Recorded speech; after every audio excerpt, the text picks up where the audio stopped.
Alrighty, so there's nothing wrong for you to be an author and just solely rely on your book sales.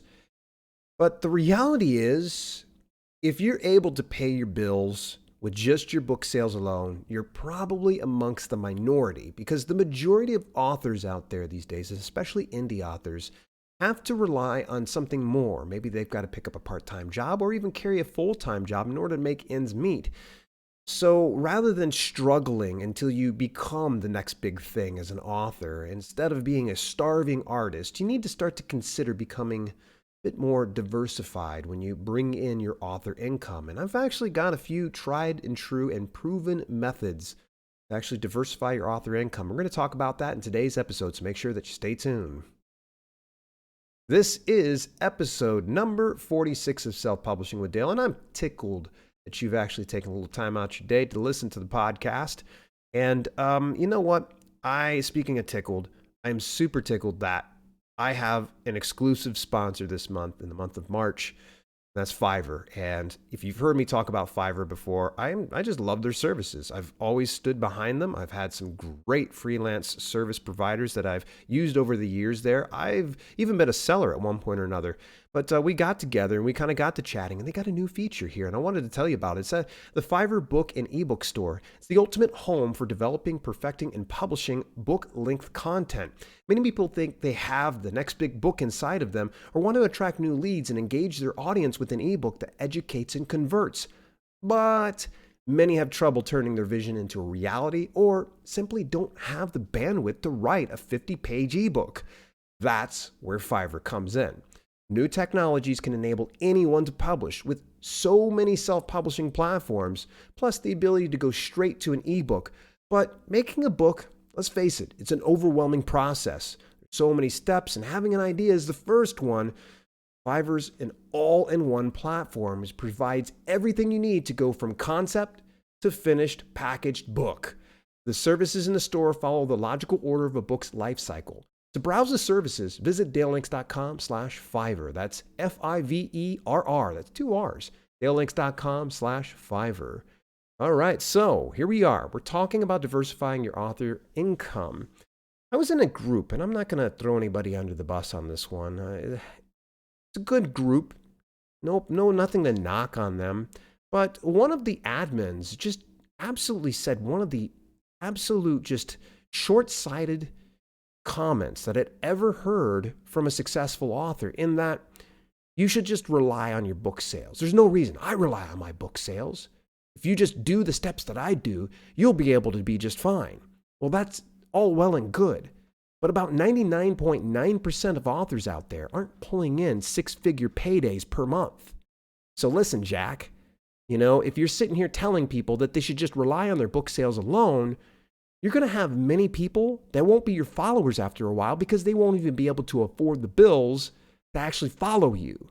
So instead of telling people that they should solely rely on their book sales, you probably should start saying to them, consider other options. And even if you're drawing in 6 figures per month or 5 figures per month, we'll say, you should still think about diversifying your author income, because you just never know when, say, one platform pulls out the rug from underneath you. And I've known quite a few people. I even heard of one guy who was pulling in 6 figures per month as a romance author.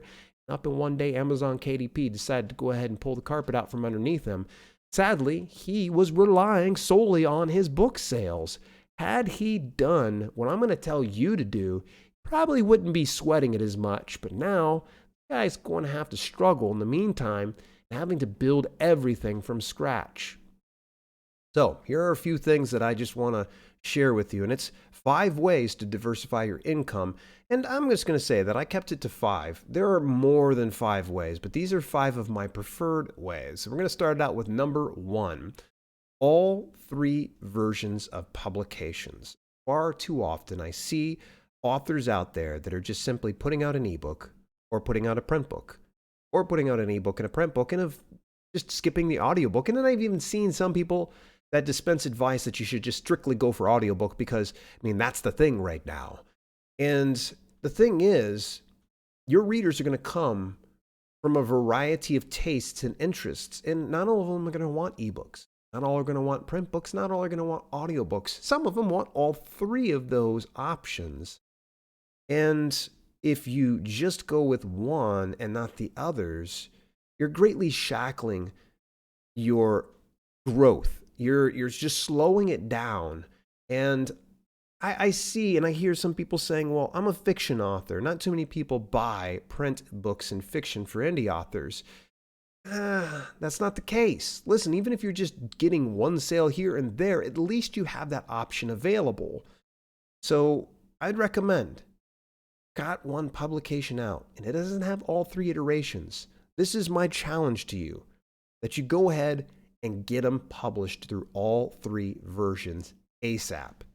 Number 2, translations. Now, this one's kind of fun. This one's a little bit interesting, and I've actually shared on my YouTube channel not too long ago about a service that's kind of reverse from what I'm going to suggest. So if you happen to be publishing in Italian or French or any language beyond English, then Amazon Crossings is for you. Amazon Crossings is kind of an application only process to where if you are a foreign language author, they will translate your book into English in exchange for a percentage of your royalties.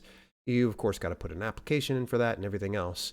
This kind of goes to show that even Amazon, as they roll out something when it comes to translation rights, they know that there is proof of concept. They're not just going to go ahead and make this available without knowing that there's going to be some type of a return. So I've actually had a good handful of success in translating some of my books. I used another platform, and I care not to share their name because I'm very underwhelmed and disappointed in their services. But I would recommend that you reach out to any number of translation services, be it through, say, Fiverr or through something like Rev, or even some translation companies to actually get it done. I know a good friend of mine, Al Pinto, actually does a translation service from English to Spanish, and guy I trust. I got to see about grabbing the link for that. But if you can start to think about taking the same content and repurposing it in a way that you don't have to do a bunch of extra work. Now, all you got to do is get the translations done and put it on out. Now, remember, get all three iterations if you can. It's going to be a challenge to find an audiobook narrator that speaks the given language that you're translating to. Spanish might be relatively easy, possibly German, but it gets a little bit harder when you go out to other ones. You're going to probably have to pay a higher premium to actually get a narrator that speaks the language, but it's something definitely to consider. So if you go from just your three versions of your publication and then you expand it to another language, there's another three. So you've got 6 assets out there on the market that's going to be bringing you in some type of revenue. Probably saying, Dale, wait a second, I'm confused. Dude, you just told me that you shouldn't rely on your book sales alone. I know, I just had to lead with those things right there because this is one I see a lot of people just skipping over for whatever reason. And if you're doing it because it's a cost issue, what I would recommend is bootstrap your way to affording it. So if you're finding like, I need to get the interior formatted and I just don't feel like doing it, and I don't want to get a professional to do it, that's totally cool. Then take some of your ebook earnings, put it towards getting a good interior formatter or investing in some type of software like KDP or Vellum or any number of ebook formatting or print formatting services. So now that we have those things out of the way, got a few more here for you, and I'm going to lead with my favorite. And this is one that actually, if everything were to dry up right now, I could pay the bills on this alone. It's affiliate programs. Let's explain what affiliate programs are, because I love this. I always bring up my mom because my mom, I don't know if she's still confused to this day when it comes to this, but I shared with her and how she's like, affiliate programs, well, what is this? What is this? If you've got a product or a service that you particularly enjoy, imagine being paid to refer people over there. So as a for instance, I enjoy Fiverr services. So when I refer people over there through an affiliate program, I'm able to get a certain percentage from each one of the sales. It doesn't affect the person visiting that link. They're still going to pay the same. You're going to get a percentage of each one of those sales. That's how those affiliate programs work. So if you ever hear me pushing, say, Publisher Rocket, an affiliate link, get a percentage from each one of the sales. Fiverr, HostGator, any number of them. Romance Publishing Academy, I've done affiliate links for them. And each one of these, as you're referring the traffic over there, you get a small percentage back. Now, you're probably saying, okay, how do I get involved in an affiliate program, Dale? And I'm glad you asked that. Probably one of the smartest ways to do it, this is going to sound crazy, open up Google. Google's your friend. And if you've got a service that you enjoy, let's just say, for instance, I love Fiverr. I would go ahead and type up Fiverr affiliate program. That's simple. It'll pull up something. It'll say the Fiverr affiliate program. I always try to stick with the affiliate programs that are related to the site. So don't get into the mistake of hitting a link that isn't familiar. So I would go through something that says Fiverr.com for Fiverr's affiliate program. If it says JoeBlowSchmo.com, I'd be kind of hesitant because it seems like either A, they're phishing, or B, they're kind of doing it through like a referral style MLM program. In that event, kudos to them. But for the most part, I just try to avoid any affiliate programs that aren't currently hosted by the specific product or service. There are some of them. So for instance, Thinkific is probably one of my favorite examples. They're a course creation platform, and I've referred people over to them. They don't host the affiliate program. They actually do it through something called Share a Sale. But the nice thing is when you look up Thinkific affiliate program, you'll go to Thinkific's site originally, and it'll say, hey, if you want to be part of an affiliate program, they then send you to Share a Sale to set up an account and get it to where you're involved in the affiliate program. Each one of the affiliate programs are going to vary. I mean, you can have something, when you refer someone out, you might get, say, 20 cents per lead or $20 per premium service bot. Most of them will function on percentages. You can go as low as, say, 5% to as much as 10%, or even some programs are 50%, which is absolutely ludicrous to me. And, but, I'm not going to argue. What I would recommend is if you do get involved in an affiliate program, use products and services first before you start referring them over there. Nothing will, violate your readers' trust and your followers' trust more than sending them over to a service that you've never used. They might come back to you and ask you a question. Hey, how does Fiverr work? I don't get this. What is this? I can at least confidently be able to answer them because I've done hundreds, if not thousands, of gigs over Fiverr for the past 5 to 6 years. But can you imagine if somebody comes back and they're a follower or a reader and they're like, hey, how do you use Fiverr service? And you're like, I don't know. I was sending you through a link. They're going to be like, dude, what? Like, why did you send me here? So only go for affiliate programs that you can confidently stay behind. And you'll find as your author brand starts to grow, you're going to get some offers from some different sites, products, and services that want to, say, give you free access. And they'll give you free access and they'll give you their affiliate program and 30% of each one of those. But if you find that you don't like it or have not used it, don't promote it. Don't promote it. I will share just a little bit of a story one time. And I'm always happy to share my mistakes. This one's actually kind of a funny one. There was an ebook converting service or something like that last year or so that I got it and it just kind of smelled funny. I didn't like it. And I was like, you know what, let me just give it a shot. I'll try it out. They had a good affiliate program. Well, prior to really giving it a shot, I had a confidential conversation with my assistant, Ava Fales. Now, Ava is known to be candid as possible. And that's why she's got a podcast called Candid Cash Flow. And when I went to promote it in an email newsletter, she comes back and she ripped me a new one. I'm telling you, it was bad. She just pretty much called me out and said, I thought you didn't like these ones. I thought you said it was garbage. Why are you promoting this? And I was like, touche. She called me on that one. And she's like, look, if you like it, that's great. But you told me it was garbage. So why are you promoting it? And I'm like, I couldn't give a good excuse at that point. And I was like, you know what? I'm like, kudos to you. So big kudos to Ava on that one. She's ever since been ever vigilant and saying to me like when I'm doing things right. And I haven't run into that instance anymore. So I'd recommend if you do an affiliate program, please choose a product or service you can confidently stand behind. All right, number 4, here we go. This one actually is a fun one and it's semi-easy. And I'm going to give you a story attached to this one here. And it's merchandise. Merchandise can be anything from t-shirts to stickers to pens to notepads.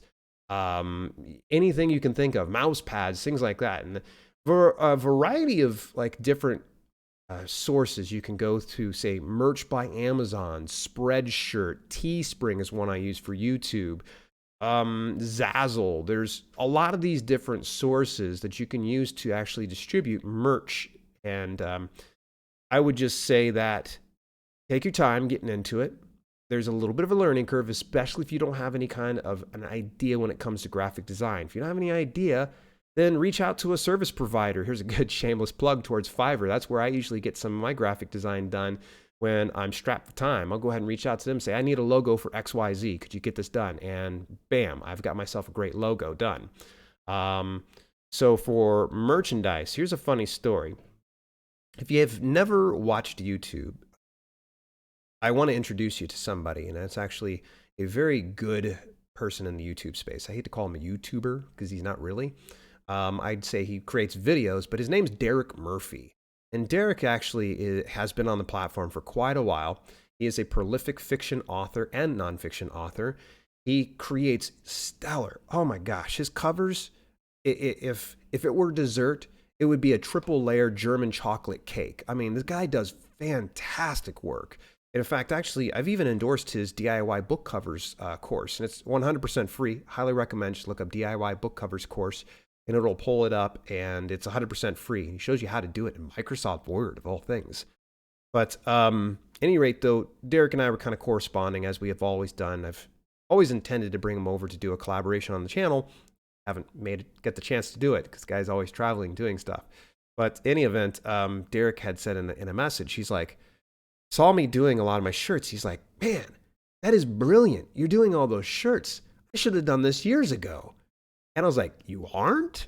I would assume, because he has such a big following, that Derek would have had merchandise already, but yet here he hadn't had that. Can you imagine if he had set up some type of a merchandise with all the fiction and nonfiction books he sells, as well as his YouTube channel? I mean, let's just say, as a for instance, let's say he's pulling in another $50 to $100 per month. We'll say top side of things, he's getting in $100 in merchandise sale per month. That's another $1,200 per year. He's been easily on the YouTube platform well past me. I would say at least 5 years, if not, 6 or 7. We'd have to dig back in there.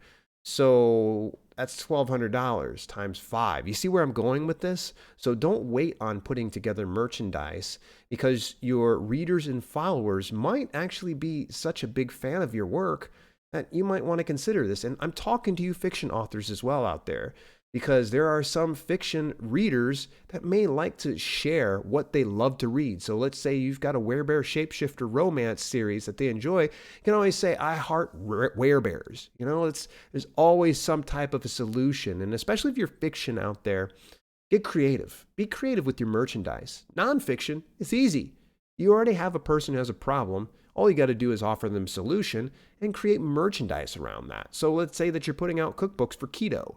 Hello. There we go. We've got a shirt that actually can say keto. You can get a bumper sticker made up that says, I heart keto. Any number of things you can kind of think of, you can start to expand on and to get paid a bit more as an author. All right, so I want to give 2 plugs here before we move on here and give you the last little tip when it comes to diversifying your income as an author.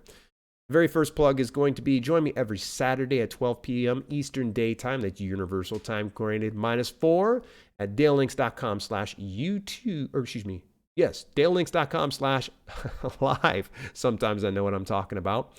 And we do a live broadcast every week. And right now, throughout the month of March, we're going to be talking about keywords. So you want to make sure that you join me for these broadcasts. Always a pleasure to have you join me live. If you can't make it live, you can always catch the replay afterwards. Speaking of replays, did you know that I actually record these podcasts over on twitch.tv/self-publish every Monday at 12 p.m. Eastern Daytime? Yep, I record these. In fact, I'm talking right now in front of a live studio audience. Technically, it's not a studio, but there's people watching from all over the world. And I'd love for you to join me as well. If you can come on over there, you get to behind the scenes look. We get a little bit of jibber jabber, a little bit of community going on. That's every Monday at 12 p.m. Eastern Daytime. You can always catch it in the replay inside the video section for at least 2 weeks after the broadcast. And after that, Twitch goes ahead and purges it. Final tip when it comes to diversifying your income. I got to tell you, like, it was tough for me to kind of narrow it down to 5 revenue streams. But this one right here, I think that you shouldn't sleep on it. Video. Now, to kind of relate, and I always bring this one up on a frequent basis, good friend of mine, Owen Video, aka Owen Himsath in real life. Owen Video actually had shared a year before last, I was at Merch by Amazon conference in Seattle, and he'd shared that by the year 2021, that nearly 80% of all traffic online will be derived from consuming video. Crazy to think, right? 80%. 8 out of 10 people are watching video online right now. That is absolutely insane. So to me, I think you as an author, it would behoove you to start some type of video marketing. Whether you're starting a YouTube channel or you're going on Twitch or even doing something on Facebook Live.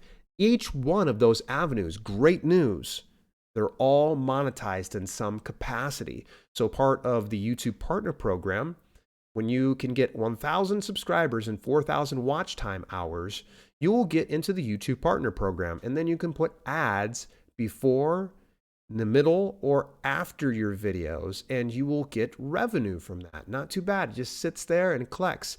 Now, if you go a little further up, so for instance, I'm right now just south of 30,000 subscribers, and I have something called a membership program. And the membership is kind of like a paid subscription, and you give people some perks that are a part of that. And then there's also something that you can do in live videos on YouTube called Super Chat. And Super Chat's a way that people can give you a tip. They're enjoying the content, they can drop a tip, and you can, benefit from that. I got to tell you that my revenue from YouTube is quite nice. And again, if any of the other avenues were to dry up, I would still have this avenue bringing in a substantial amount of income. And you can do that as well. Now, you got other places like Twitch, which, becoming an affiliate or a partner can definitely pay you. I am paid as an affiliate over on the Twitch platform. And mind you, it's not too much, but it's enough that it makes it worth my while. And then, of course, Facebook has something that involves the gaming program. So I see them possibly expanding this to include more content creators in the very near future. But either way, they have something that's called the Stars program, I believe, and that's a way to get monetized, and you're paid through ads as well as something they call Stars, so people will donate to you through Stars, and you're paid that way. So there's so many ways to actually leverage video to get paid. Now, you can always also look at something like Amazon Prime Video Direct. Believe it or not, you can actually publish to that platform, and it actually pays you per streamed hour. So if you've got content you want to upload, you can always go over to Amazon Prime Video Direct, upload it there, and get paid per streamed hour. It's not a lot of money, but it is enough that it's additional revenue. And also, it's another avenue that exposes you to another audience. And so it broadens your reach. So I want to kind of circle back around to this veteran author who's pulling in 6 figures per month, on most months. And kudos to him. But I think it's rather short-sighted that you just say everybody that's an author should just rely on things like this alone. Don't rely on other things like this. You don't need to go out and do a video channel. You don't need to be part of an affiliate program. You don't need to do speaking engagements because you could just rely on your book sales alone. Well, that's all well and good, but I think that's rather short-sighted advice for the vast majority of us that really need to actually get our feet kind of on stable ground where we are pulling in 4, 5, or even 6 figures per month before we can start to say, maybe the other avenues aren't worth pursuing. Maybe I shouldn't consider it. And maybe what I can say to this particular author is, imagine what you could be able to do for your brand if you just thought about incorporating even just one of these 5 ways of doing things. Imagine what you'd be able to pull in. Imagine the readers you would be able to reach that you don't otherwise reach just by being the person who relies on their book sales alone. So that's what I want to leave you off with today. And one last thing.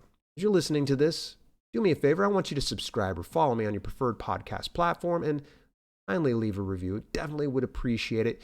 I am going to be making a big switch actually as you hear this. I'm moving away from SoundCloud, so sadly, the days of being on SoundCloud are coming to an end, and I'm migrating over to Blueberry. But will this affect any of the other platforms like iTunes, iHeartRadio? There might be a little bit of some transition. time, but for the most part, over the next week or so, we should see all of the podcasts updated on each one of those platforms. Just we're going to say bye-bye to SoundCloud. It was great being on the SoundCloud platform for the past 2 years, but it's time for us to move onward and upward. So I'll have more details going into next week's podcast about Blueberry and why I decided to choose them. In the meantime, in between time, it has been awesome that you've taken some time out your day. I appreciate you listening in, and I will talk to you next week.